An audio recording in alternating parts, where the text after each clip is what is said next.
오늘 제게 주신 하나님의 말씀입니다. 사도행전 15장 22절에서 35절입니다. 바울과 바나바는 다수의 사람들과 함께 주의 말씀을 가르치며 전파하니라. 그런 제목으로 말씀을 풀어보겠습니다. 제가 먼저 사도행전 15장 22절 35절을 읽습니다. 이에 사도와 장로와 온 교회가 그 중에서 사람들을 택하여 바울과 바나바와 함께 안디옥으로 보내기를 결정하니 곧 형제 중에 인도자인 바사바라 하는 유다와 실라더라. 그 편에 편지를 붙여 이르되 사도와 장로된 형제들은 안디옥과 수리아와 길리기에 있는 이방인 형제들에게 문안하노라. 들은즉 우리 가운데서 어떤 사람들이 우리의 지시도 없이 나아가서 말로내를 괴롭게 하고 마음을 혼란하게 한다 하기로 사람을 택하여 우리 주 예수 그리스도 이름을 위하여 생명을 아끼지 아니하는 자인 우리가 사랑하는 바나바와 바울과 함께 너에게 보내기를 만장일치로 결정하였노라. 그리하여 유다와 실라를 보내니 그들도 이 일을 말로 전하리라.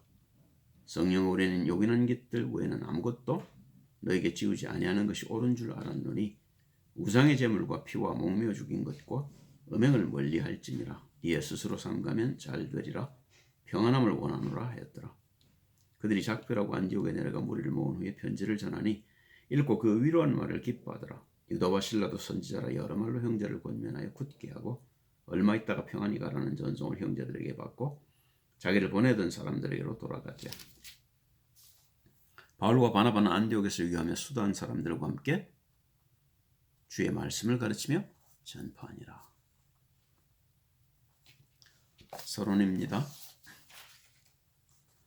예루살렘 공회 교회의 상황을 본 바울과 바나바의 실망이 대단했을 것입니다. 말은 못하죠. 예수님을 따라다니는 제자들 아닙니까? 그런데 그 상황을 보았을 적에는 참담했을 겁니다. 그래서 갈라디아서 2장 6절에 보면 바울이 이런 얘기를 하고 있습니다. 유명하다는 이들 중에 야고보, 요한, 베드로, 기둥같이 여기는 사람들이죠.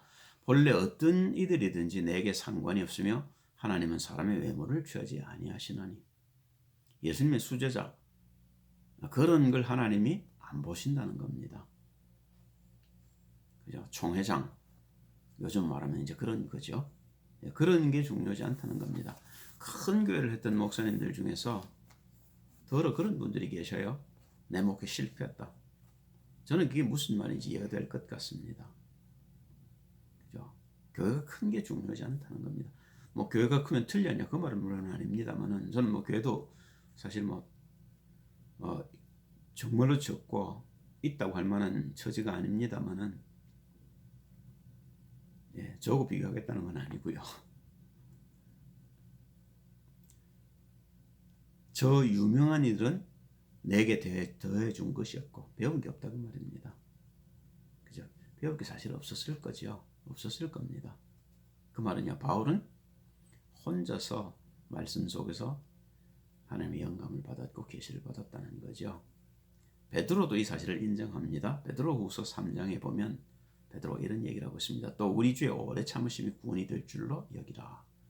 우리 사랑하는 형제 바울도 그 받은 지혜대로 너에게 이같이 썼고 또 그의 모든 편지도 이런 일에 관하여 말하였으되 그 중에 알기 어려운 것이 들어있으니 무식한 자들과 굳세지 못한 자들이 다른 성경과 같이 그것도 억지로 풀다가 스스로 멸망에 이르느니라. 복음에 대한 깊이가 베드로가 인정할 만큼 바울이 틀렸다는 겁니다. 달랐다는 겁니다. 그죠? 어쩌면 이런 일이 일어날 수 있을까? 의문스럽지 않습니까? 불과 17년, 8년 전에 성령의 처음 받은 열매들인데요. 어느새 복음이 힘해지고 율법으로 돌아가 있는 모습입니다. 물은 고이면 썩습니다.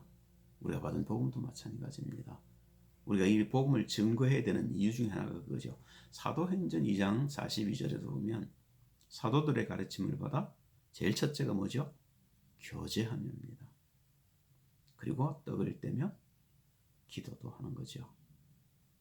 그죠? 제일 중요한 것이 우리가 받은 말씀을 나누는 게 중요합니다. 그러면 그들에게 성경이 없었습니까? 성경 속에 복음이 없었습니까? 그렇지 않죠. 특별히 여호수아서 같은 것들은 답이 될 수 있는 글들이지요. 여호수아서의 의미를 이들이 놓쳤는지도 모르겠습니다. 그죠? 여호수아의 의미는 뭐죠? 가나안 정복입니까? 문자적으로 해석하면 그렇습니다. 땅을 회복하는 겁니다. 그러나 영적으로 보면요, 그게 세계복음화지요. 그죠? 그런 부분들을 이 초대교회가 놓친 것처럼 보입니다. 그 증거가 사도행전 15장 29절이죠.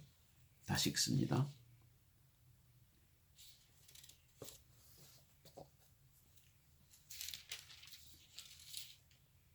우상의 제물과 피와 목매어 죽인 것과 음행을 멀리할지니라.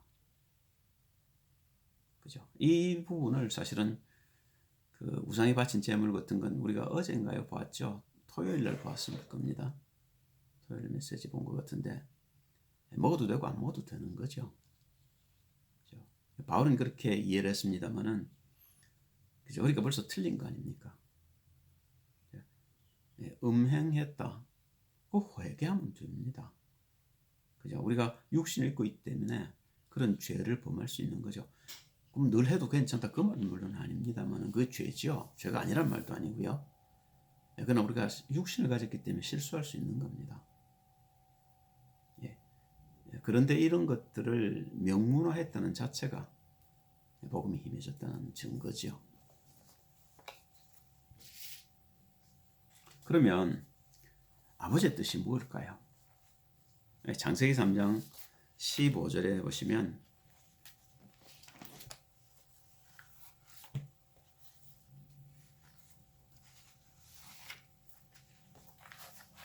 하나님이 죄를 사주한 뱀에게 얘기합니다. 내가 너로 여자와 원수가 되게 하고 네 후손도 여자의 후손과 원수가 되게 하리니 여자의 후손은 네 머리를 상하게 할 것이요 너는 그의 발꿈치를 상하게 할 것이니라 하시고, 우리가 원시복음이라는 거 아닙니까? 그죠? 처음부터 하나님께로 돌아갈 수 있는 길을 하나님이 예비하시고 아담이 범죄케 하신 겁니다. 창세기 5장 3절을 보시면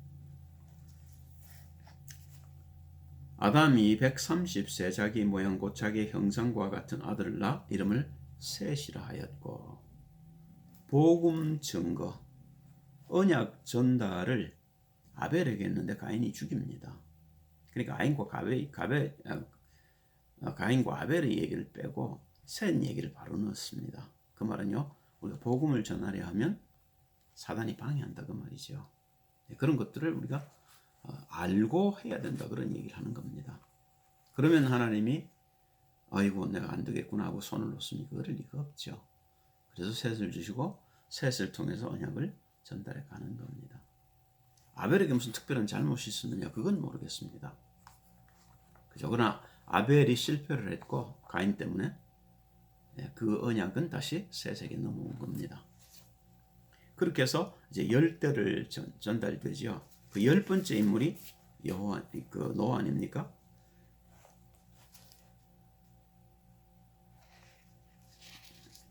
창세기 7장 1절을 보면 여호와께서 노아에게 이르시되 너와 내 온 집은 방주로 들어가라. 이 세대에서 네가 내 앞에 의로움을 내가 보았음이니라. 우리가 의로워야 구원받는다고 주님 말씀하고 계신 겁니다. 그렇게 구원받은 노아에게 난 세 아들 중에서 셈의 후손을 통해 하나님이 이 언약을 또 이어가시죠. 그 얘기가 창세기 11장에 나오죠. 10절입니다. 셈의 족보는 이러하니라. 셈은 100세 곧 홍수 2년에 아르박사스를 낳았고, 사실은 셈이 아들이 더 있습니다.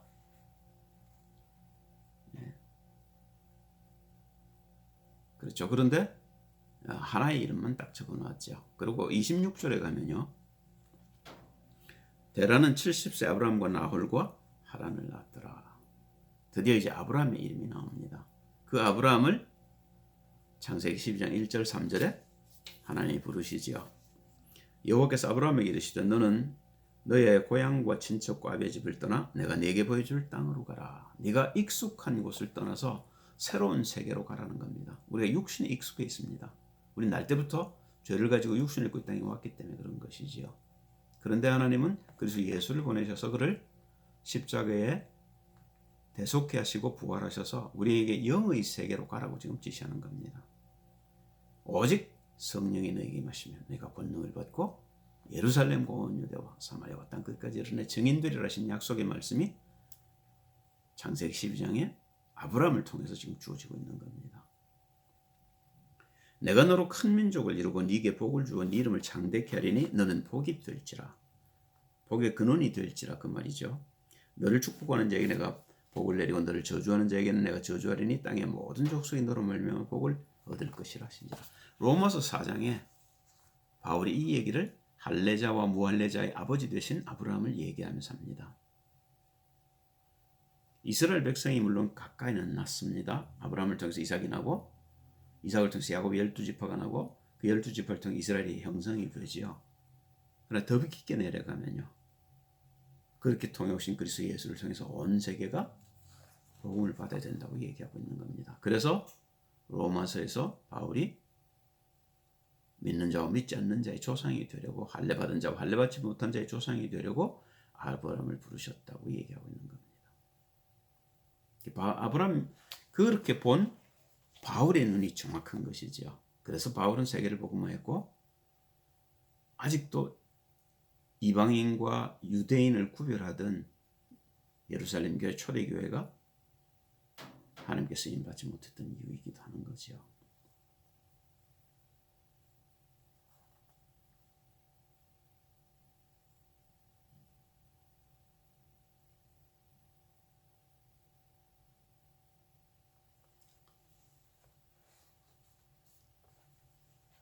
복의 근원이 될지라 그랬는데 그렇습니다. 아브라함을 통해서 아브라함 이름 자체가 강을 건넌 자라는 뜻이라고 해요. 그죠? 다시 말하면 본토 친척 아비 집을 떠나 다른 세계를 개척한 겁니다. 그게 우리가 육신적으로 볼 때는 가나안이지만 영적으로 볼 적에는 그게 하나님의 나라입니다.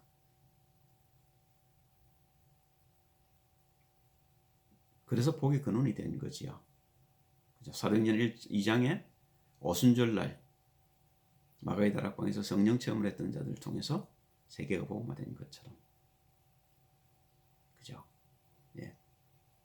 베드로와 예를 들면 120문 성도는 창세기 12장에는 아브라함의 모습을 닮았다고 볼 수 있는 것이지요. 그러면 아버지의 뜻이 그러면 아들의 증언을 들어보겠습니다. 히브리서 10장 5절이지요.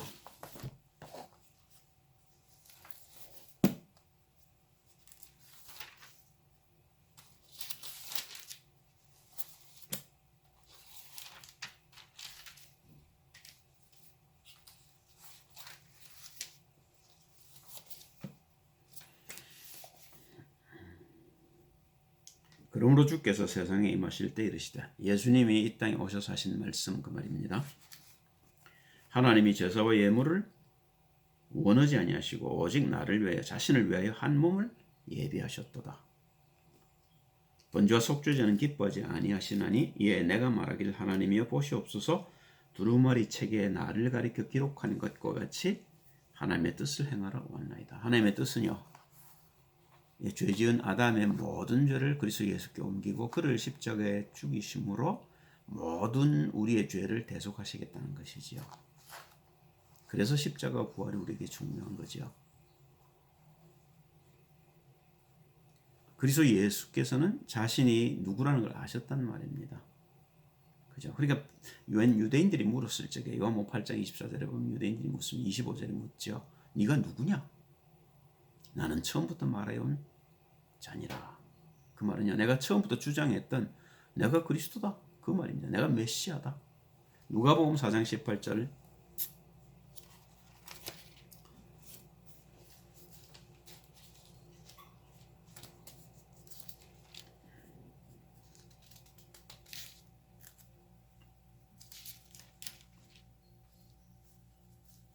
주님이 17절에 19절을 보면 이런 얘기를 하시죠.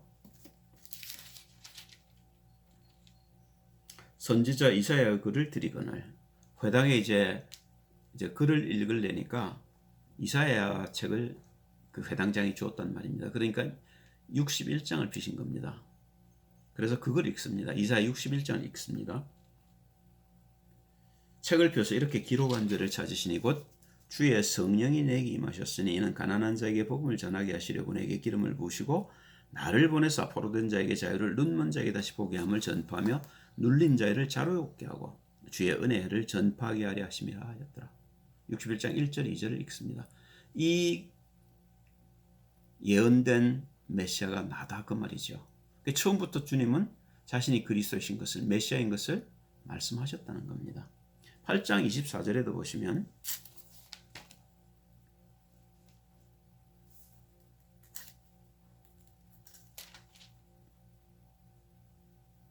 그러므로 내가 너에게 말하기를 너희가 너희 죄 가운데 죽으리라 하였노라. 너희가 만일 내가 그인 줄 믿지 않으면 내가 그리스도인 줄 믿지 않으면 너희 죄 가운데서 죽으리라. 그래 그 죄에서 나오는 길이 그리스도 예수밖에 없단 말입니다. 그죠? 이 말을 지금 유대인들이 못 알아듣고 있는 거죠. 요한복음 14장 6절에도 보면 주님이 이런 얘기를 하시죠. 내가 길이요 진리요 생명이니 나로 말미암지 않고는 아무도 하나님께로 올 자가 아버지께로 올 자가 아무도 없느니라. 내가 길이라 그 말입니다. 그런데 이 유대인들이 그 길인 것을 놓친 거지요. 그죠? 틀린 메시아관을 가지고 틀린 메시아를 기다리다가 진짜 메시아를 놓쳐버린 겁니다.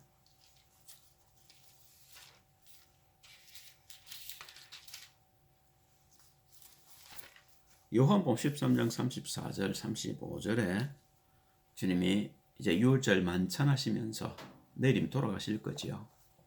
제자들에게 당부하는 말씀입니다. 너희가 서로 사랑해라. 내가 새 계명을 너희에게 준다. 유대인들처럼 우리는 유대인 저희들은 이방인 그렇게 가르지 말고 사랑하라는 겁니다. 이 얘기를 에베소서 2장 12절 22절 사이에 그 24절 사이에 바울이 이방인들에게 썼죠. 그가 우리의 화평이신지라 담으로 된 것을 헐고 둘이 하나 되게 하셨다. 그리스도 예수 안에서 하나님과 하나 되고 유대인과 이방인이 하나 될 수 있도록 그리스도 예수께서 우리를 위해 십자가 지셨다고 얘기하고 있는 겁니다. 그죠?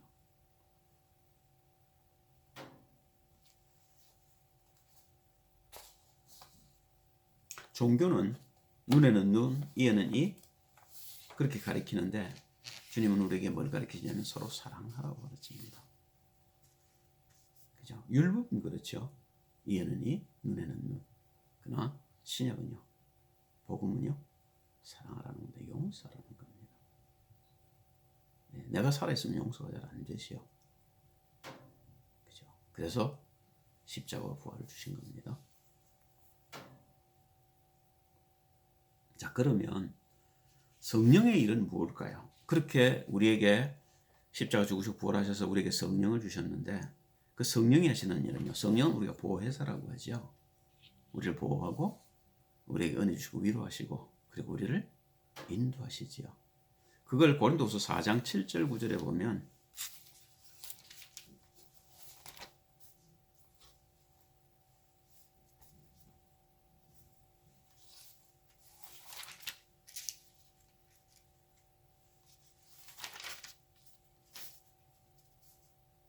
바울이 이렇게 고백을 해놨습니다. 우리가 이 보배를 질그릇에 가졌으니 이는 심히 큰 능력은 하나님께 있고 우리에게 있지 아니함을 알게 하려 함이라.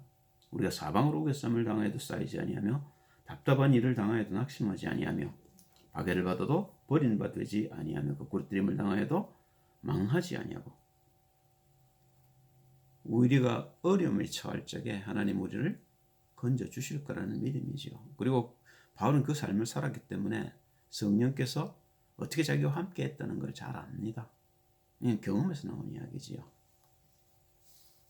그리고 이 하나님께서 성령 하나님께서 우리를 위로하셔야 그 이야기를 바울은 로마서 7장에 하고 있습니다. 그죠? 바울이 로마서를 썼을 때만 해도 이미 많은 곳에 제자들을 세우고 그 가운데 장로들을 세우고 그 제자들 중심으로 교회가 든든히 서갈 때입니다. 그럼에도 불구하고 자기 속에 죄가 남아있는 걸 발견하는 거죠. 로마서 7장 23절 이렇게 얘기하고 있습니다. 내 지체 속에서 한 다른 법이 내 마음의 법과 싸워 내 지체 속에 있는 죄의 법으로 나를 사로잡는 것을 보는도다. 오라나는 곤고한 사람이로다. 이 사망의 몸에서 누가 나를 건져내랴. 우리 주 예수 그리스도로 말미암아 하나님께 감사하리로다. 그런즉 내 자신이 마음으로는 하나님의 법을 육신으로는 죄의 법을 섬기노라. 그러므로 이제 그리스도 예수 안에 있는 자에게는 결코 정죄함이 없나니 이는 그리스도 예수 안에 있는 생명의 성령의 법이 죄와 사망의 법에서 너를 해방하였습니다. 율법이 육신으로 말미암아 연약하여 할 수 없는 그것을 하나님은 하시나니 곧 죄로 말미암아 자기 아들을 죄는 육신의 모양으로 보내어 육신의 죄를 정하사 육신을 따르지 않고 그 영을 따라 행하는 우리에게 율법의 요구가 이루어지게 하려 하심이니라. 하나님 우편에 앉으셔서 그리스도 예수께서 우리를 중보한단 말이 이 말이지요. 자, 우리가 죄를 지을 때마다 그리스도 예수께서 자신의 그 죄를 해결한 사실을 중보하신단 말입니다. 성령도 우리 가운데서 일을 하고 계셔요. 그리스도 예수께서는 하나님께 우리를 중보한다면 성령은 우리 자신에게 괜찮다고 말하고 있는 거죠. 이게 위로 아닙니까? 우리가 어떤 죄인이라 할지라도 그리스도 예수 안으로 돌아오면 됩니다. 그리스도 예수를 붙드는 순간에 우리는 육신에서 벗어나서 영의 세계로 들어간다는 말입니다.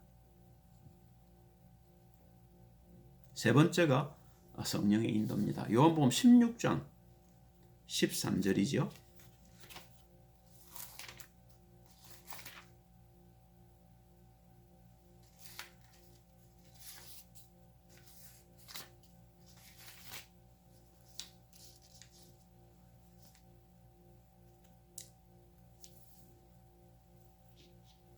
그러나 진리의 성령이 오시면 그가 너희를 모든 진리 가운데로 인도하시리니 그가 스스로 말하지 않고 오직 들은 것을 말하며 장래 일을 너에게 알리시리라.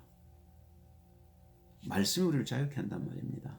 그죠? 그 말씀 속으로 우리를 걸음걸음 인도하셔서 그 말씀이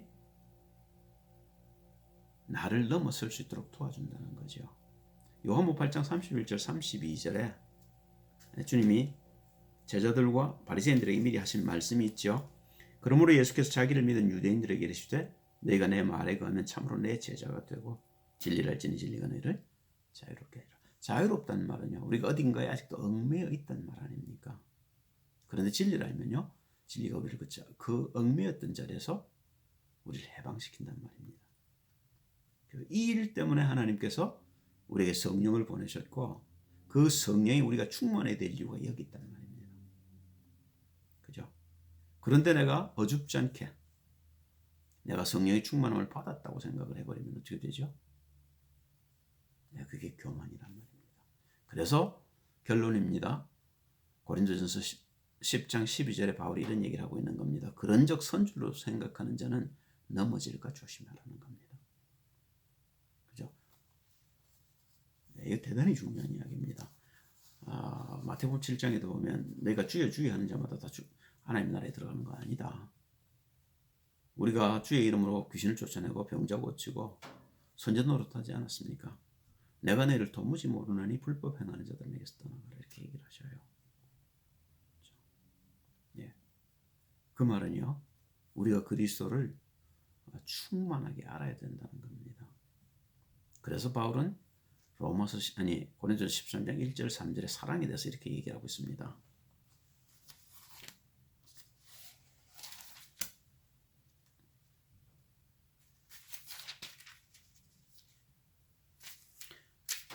내가 사람의 방언과 천사의 말을 할지라도 사랑이 없으면 소리나는 구리와 울리는 꽹과리가 되고 내가 예언하는 영역에 있어 모든 비밀과 모든 지식을 알고 또 산을 옮길 만한 모든 믿음이 있을지라도 사랑이 없으면 내가 아무것도 아니요 내가 내게 있는 모든 것으로 구제하고 또 내 몸을 불쌍하게 내줄지라도 사랑이 없으면 내게 아무 유익이 없느니라. 참 이해 안 되는 말씀 아닙니까? 내가 내 몸을 불쌍하게 내줄지라도 내가 사랑하지 않는데 내 몸을 불쌍하게 내줄 수 있습니까? 이걸 어떻게 이해하면 좋을까요? 우리가 이렇게 사랑하기도 힘듭니다만은 그것도 안 된다는 겁니다. 그러면 바울의 결론이 뭘까요? 우리가 자라야 된다고 얘기하는 겁니다. 그걸 바울은 로마서 13장 11절 12절에서 이렇게 결론을 내리고 있습니다. 내가 어렸을 때는 말하는 것이 어린아이와 같고 깨닫는 것이 어린아이와 같고 생각하는 것이 어린아이와 같다가 한정도 있겠죠. 생명이 없단 말은 아닙니다. 장성한 사람이 되어서는 어떤 이런 어린아이를 버렸노라. 우리가 지금은 거울로 보는 것 같이 희미하나 그때는 얼굴과 얼굴을 대하여 볼 것이요 지금은 내가 부분적으로나 그때는 주께서 나를 아신 것 같이 내가 온전히 알리라.